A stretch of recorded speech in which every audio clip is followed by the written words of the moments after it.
Now, the fate of hundreds of flood victims living in camps in Turkana County is at a crossroads, as most of the camps continue to report dwindling support from both the county and national government.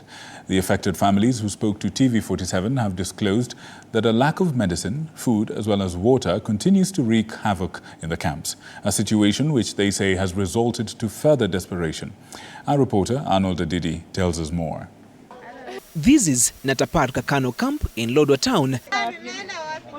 Despite the small size of this temporary shelter, more than 200 residents are being hosted here after losing their homes to floods.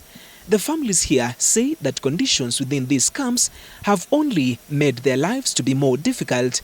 Tuko watu 10 kwa tenti moja na watoto na mzee. Wakati hata mzee anapenduka upande huu unagusa mtoto, unaguza hema.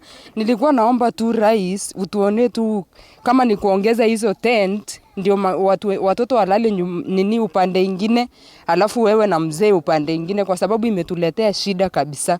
Sababu ukisema unalala nje, unalala umbu iko. Despite the county government of Turkana pledging full support to victims of floods, locals here say that only little has been received from their local government. Sisi hapa hatujailetewa maji, tumeletewa maji safari mbili kabisa. Huko penye wanatafuta maji ni mbali sana, ni almost 10 kilometers from here.